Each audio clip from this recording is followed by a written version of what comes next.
திண்டல் முருகன் கோயில். இது வந்து ஒரு ஹிஸ்டாரிக்கலான கோயில். இன்னைக்கு என் தங்கச்சியோட பிறந்த நாள்னால நாங்கள் இங்கே வந்திருக்கோம். இது வந்து 3வது செஞ்சுரியிலேயே கட்டப்பட்டது. இந்த கோயில் வந்து மலை மேலே இருக்கிறதுனால இதோட வியூ வந்து அப்போ நான் ரியாலிட்டியில் பார்க்குறப்ப இதை பார்த்து பிரமிச்சு போயிட்டேன். ஏன்னா எங்களோட வீடு எங்களுக்கு தெரிஞ்சுது, எங்கள் பக்கத்தில் இருக்க பில்டிங்கும் எங்களுக்கு தெரிஞ்சுது. இங்கே ஸ்டெப்ஸும் கம்மியாக தான் இருக்குது, அதனால் வயசானவங்களும் இங்கே வரலாம். அதுக்கப்புறம் இங்கே அங்கங்கே ஓம் சக்தின்னு போட்டிருக்கோம்.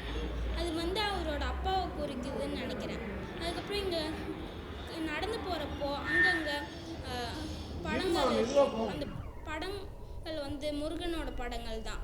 இது வந்து 2000 வருஷத்துக்கு முன்னாடியே கட்டப்பட்டப்போ இங்கே இந்த கோயிலோடவே ஒரு ஆலமரத்தை வச்சுருப்பாங்களாட்டுக்குது. ஏன்னா அது அவ்வளோ பெருசாக, அவ்வளோ அழகாக, அவ்வளோ வயசான ஒரு ஆலமரம். அது பார்க்கறதுக்கு நான் பிரமிச்சு போயிட்டேன், அவ்வளோ அழகாக இருந்தது. அதுக்கப்புறம் என் தங்கச்சி இதை பார்த்து ரொம்ப சந்தோஷப்பட்டு அங்கங்கே விளையாண்டுட்டே இருக்கிறா. அங்கே மேலே போனால் உடனே கீழே போனால் உடனே மேலே போகிறா. அடுத்து இங்கே நடக்க பக்கத்துலேயே நிறையா மரங்கள் இருக்கும். அவ்வளோ பசுமையாக அதை கட்டியிருக்காங்க.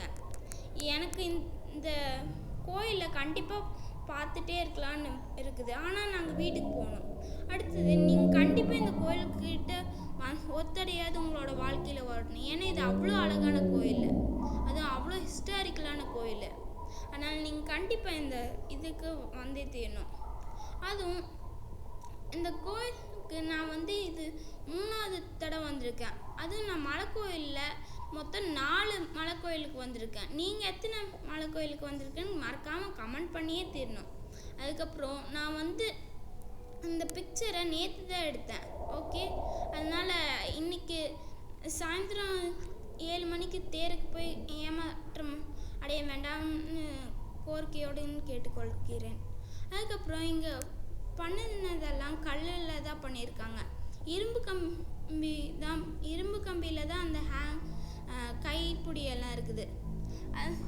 அதுக்கப்புறம் இது நல்லா கர்வாக வளைஞ்சு போகுது, அதனால இது ரொம்ப அழகாக இருக்குது. அதுக்கப்புறம் இங்கே வந்து வியூஸ் எல்லாம் இருக்குது, இதெல்லாம் எக்ஸ்ட்ராடினரி. இங்கே ஒரு கோயில் இருக்குது. ஓகே, இதுதான் நம்மளோட வீடியோவோட எண்டு. நீங்கள் மறக்காமல் என் வீடியோவையும் என் சேனல்லையும் லைக் பண்ணுங்கள், சப்ஸ்கிரைப் பண்ணுங்கள், பெல் பட்டனை ஹிட் பண்ணுங்கள், அதுக்கப்புறம் கமெண்ட் அடிங்க. உங்களுக்கு விநாயகர் பிடிக்கும்னா லைக் பண்ணுங்கள், முருகர் பிடிக்கும்னா சப்ஸ்கிரைப் பண்ணுங்கள். விநாயகரும் பிடிக்கும், முருகரையும் பிடிக்கும்னா லைக் அண்ட் சப்ஸ்கிரைப் பண்ணுங்கள். ஓகே, இப்போ நீங்கள் இந்த வீடியோ பார்த்து ரசிங்க. இன்னும் நிறையா பிக்சர்ஸ் இருக்குது, இதை பார்த்து ரசிங்க.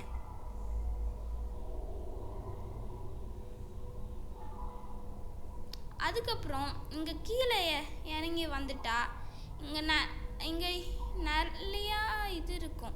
பாருங்கள் எவ்வளோ நல்ல பாறைங்களை செதுக்கி வச்சுருக்காங்கன்னு. அடுத்தது கீழே காரெல்லாம் விட்டுக்கலாம். அங்கேயும் நிறைய மரம் இருக்கும், அதனால் காருக்கு நெவில் வேணும்னு தேடவே தேவையில்ல.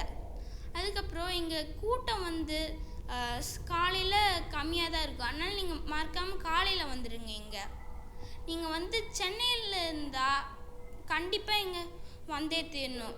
ஏன்னா சென்னையில் இருக்கவங்கனால இங்கே வர்றது ரொம்ப கஷ்டம். அதனால் ஒரு நாள் நீங்கள் பிளான் போட்டு நீங்கள் இங்கே வரலாம்.